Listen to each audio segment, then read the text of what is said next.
Assalamu alaikum, ladies and gentlemen. Welcome to the Ministry of Foreign Affairs.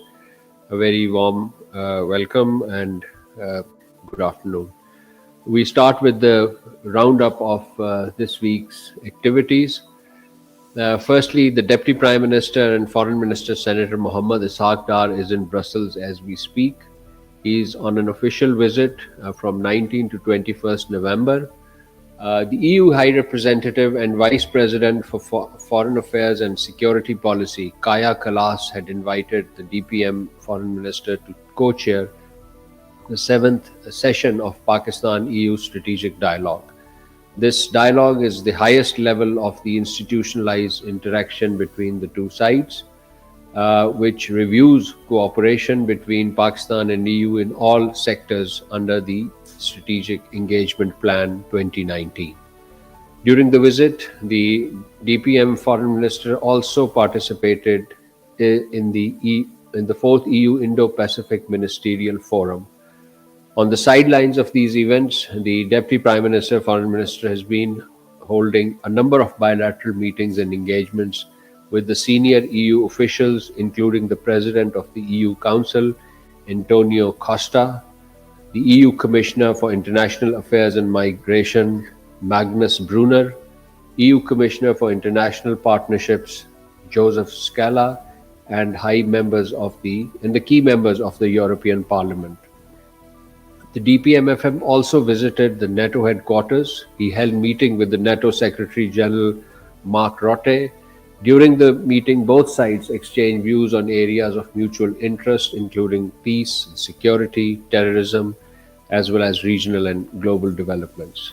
The DPM-FM held a bilateral meeting with the Foreign Minister of Hungary, after which both countries signed the renewal of the MOU on cooperation within the framework of Stipendium Hungaricum Program 2026 to 28. This program will offer 400 scholarships to Pakistani students for pursuing higher education in Hungary in the next 2 years. The DPM-FM also held a bilateral meeting with the Foreign Minister of Denmark, Lars Løkke Rasmussen, and Foreign Minister and European Affairs Minister of Slovenia, Tanja Fajon. During the meetings with the FM Foreign Minister of Slovenia, both sides agreed to sign for establishment of a framework of bilateral political consultations between Pakistan and Slovenia. The DPM-FM has also held important meetings with the foreign ministers of Cyprus, the Netherlands, and Germany. During the meeting with the Dutch and German counterparts, the entire spectrum of bilateral relations came under discussion. Our sides also exchanged views on latest global and regional development. The DPM Foreign Minister's visit to Brussels marks a significant milestone in Pakistan-EU relations. Pakistan remains committed to developing a comprehensive and mutually beneficial partnership with the European Union. The visit is ongoing, and just now the Foreign Minister, Deputy Prime Minister, Foreign Minister has held meetings with the foreign ministers of Sri Lanka and the Philippines. We'll update you with these developments as we are aware of those. Prior to the visit to Brussels, the DPM Foreign Minister undertook a visit to Moscow.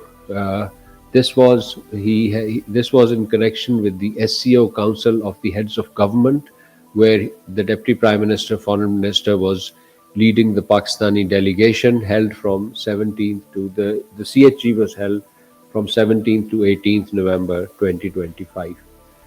The DPM-FM delivered Pakistan's national statements in the two sessions of the Council of Heads of Government, where he reaffirmed Pakistan's commitment to Shanghai spirit. He outlined Pakistan's priorities, which comprise enhanced cooperation and connectivity, energy, transport linkages, logistics, and infrastructure development. He emphasized the need for greater economic integration through trade, investment, and digital advancement. He encouraged SCO to take steps towards promoting the use of national currencies for mutual settlements and called for the establishment of an SCO Development Bank, an SCO Development Fund, and an investment fund. He also recommended leveraging potential of the SCO Interbank Consortium to finance development projects in SCO countries. Furthermore, he highlighted the importance of building human capital and empowering youth by strengthening academic linkages and transforming SCO University's network into a consortium for applied knowledge. On regional politics, the Deputy Prime Minister, Foreign Minister underscored the need to initiate a comprehensive dialogue to address the full spectrum of regional issues. He stressed that stability in Afghanistan remained imperative for peace and stability across the region. The Moscow SCO-CHE considered and approved around a dozen decisions, documents and statements. Upon the conclusion of the meetings, all SCO leaders adopted a joint communique outlining the strategic direction of SCO future work in economic cooperation. The DPM-FM represented Pakistan at a joint call by the heads of governments of SCO member states on President Vladimir Putin of the Russian Federation. He also engaged with the Chinese Premier Li Qiang and with the Russian Prime Minister Mikhail Mishustin on the sidelines of the SCO-SCE. He held formal meetings with Deputy Prime Minister of Russia Alexei Overchuk and the Foreign Minister Sergei Lavrov. Both sides, this was in the bilateral context, and as well as discussions focused on regional and global issues in an extensive format. On the other bilateral meetings of the Deputy Foreign Minister and Prime Minister in Moscow included Prime Minister and Foreign Minister of Qatar, Prime Minister of Uzbekistan, Prime Minister of Tajikistan, and the Chairman of the Cabinet of Ministers and Head of the Presidential Administration of the Kyrgyz Republic. The CHE is the second highest forum for the SCO, focusing primarily on cooperation on member states in the socio-economic, trade and financial sectors. You would recall that last year the SCO's Council of Heads of Government was chaired by Pakistan and hosted in Islamabad in October. Ladies and gentlemen, the Deputy Prime Minister and Foreign Minister also held two important telephone conversations this week with the Foreign Minister of Egypt, Dr. Badr Ahmad Mohammed Abdul Ateh. The two leaders discussed regional developments, including the Middle East peace process for Gaza, emphasizing the importance of continued high-level engagement. The Egyptian Foreign Minister expressed his desire to visit Pakistan at an early week, which we welcome. And he also conveyed his condolences over the loss of precious life in the recent terrorist attacks in Pakistan. The Deputy Prime Minister and Foreign Minister also spoke with the Foreign Minister of Oman, Sayyid Badr bin Hamad bin Mohammed Al Busaidi. The two sides agreed to reschedule the 8th Joint Ministerial Commission meeting at the earliest mutual convenient date and discuss the forthcoming high-level bilateral engagements. The DPM-FM conveyed his warm felicitations ahead of the National Day of Oman and committed to pursue the enduring Pakistan-Oman fraternal ties. This week, we held three important bilateral political consultations in Islamabad. Firstly, with Iran. The 13th round of Pakistan-Iran BPC was held on the 17th of November. Foreign Secretary Ambassador Amna Baloch and Deputy Minister for Political Affairs Mr. Majid Takht Rawanshi led the respective delegations.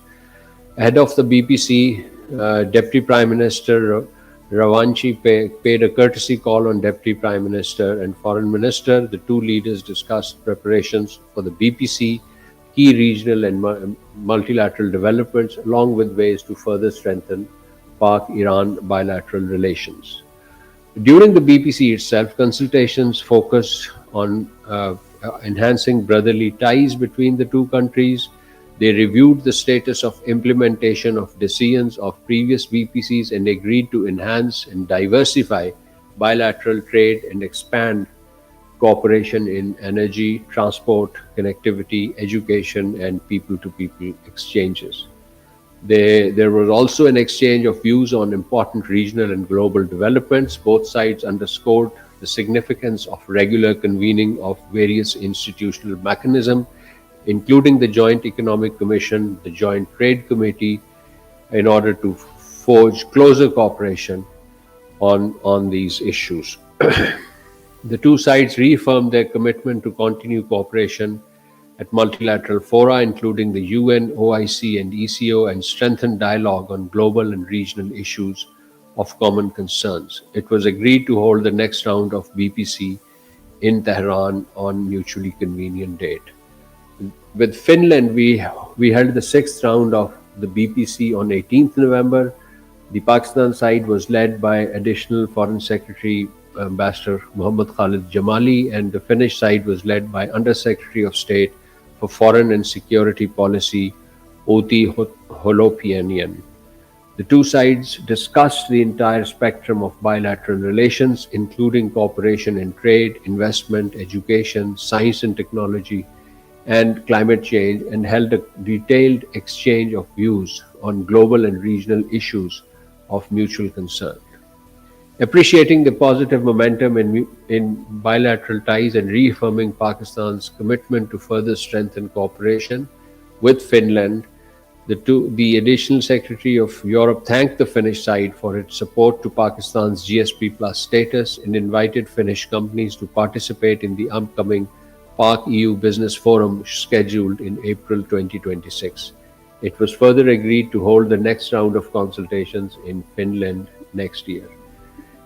The third round with Thailand, Pakistan held the third round of Pakistan-Thailand bilateral political consultations on 18th November. The Pakistan side was led by Additional Foreign Secretary for Asia Pacific Ambassador Imran Ahmed Siddiqui, while the Thai side was led by Sirlai Neom, the Deputy Permanent Secretary for Foreign Affairs at the Ministry of Foreign Affairs in Thailand. The two sides renewed Pakistan-Thailand bilateral ties and reaffirmed the commitment to further enhance cooperation inter alia in the areas of trade and investment, development, education, people-to-people exchanges, and upgrade the enduring partnerships. Both sides agreed to maintain the momentum for high-level exchanges, and the next round of the BPC would be convened in Bangkok. Ladies and gentlemen, this week we expressed our concern, our dismay at the continued violation in the occupied West Bank and Al-Aqsa Mosque by Israel. We strongly condemn these continuing violations by the Israeli occupying forces and extremist settlers against the Palestinian people, including repeated storming of the courtyard of Al-Aqsa Mosque and provocation against worshippers. Such action constitute a blatant violation of the international law and the relevant UN resolution. It is imperative that the sanctity of the holy sites must be ensured in accordance with the international law and the historical status quo. Pakistan calls upon the international community to take urgent and effective measures to ensure protection of holy sites, prevent settlers' violence and incursions, and uphold relevant UN resolution. We reiterate our principled position in the support of a just, comprehensive, and lasting peace based on two-state solution leading to the establishment of an independent, sovereign, viable, and contiguous state of Palestine based on pre-67 borders with Al-Quds al-Sharif as its capital. Ladies and gentlemen, there was a series of arrests following the Red Fort bombing in the Indian capital, New Delhi, and as a result, there was a series of arrests in Indian illegally occupied Jammu and Kashmir. Pakistan remained gravely concerned about the persistent and serious human rights situation in the Indian illegally occupied Jammu and Kashmir. The prevailing policies, marked by widespread detentions, arbitrary arrest, and extensive restrictions on fundamental freedoms, contribute to collective punishment of the occupied Kashmiri population. Reports of profiling of Kashmiri youth on the basis of their identity and further heightened these concerns. India continues its efforts after the demographic character to alter the demographic character in the occupied territory and to erode the religious, cultural heritage of the Kashmiri people. These measures appear to form part of a deliberate strategy to suppress the legitimate aspirations of the Kashmiri people. Thousands of Kashmiri youth remain missing, while many genuine political representatives of the Kashmiri people remain in arbitrary detention. Such coercive actions cannot cannot undermine the Kashmiri people's enduring commitment to realizing their internationally recognized right to self-determination. Pakistan calls upon the international community, including the United Nations, the Human Rights Council, and the Office of the UN High Commissioner for Human Rights, to take full cognizance of grave human rights violation in Indian illegally occupied Jammu and Kashmir. We urge these bodies to encourage India to take immediate remedial measures, ensure accountability for documented violation, allow credible human rights organization to conduct independent and impartial assessments of the Indian actions. A just, peaceful and lasting resolution of the Jammu and Kashmir dispute in accordance with the relevant UN Security Council resolutions and the aspirations of Kashmiri people remains essential for durable peace and stability in South Asia. And finally, ladies and gentlemen, in the course of the week, a few days ago, we were asked to our comment on the situation in Bangladesh in the aftermath of a sentence awarded to the former Prime Minister. Pakistan believes that this is an internal matter of Bangladesh. The people of Bangladesh are fully capable of addressing their issues in accordance with their own democratic and constitutional processes. I thank you all.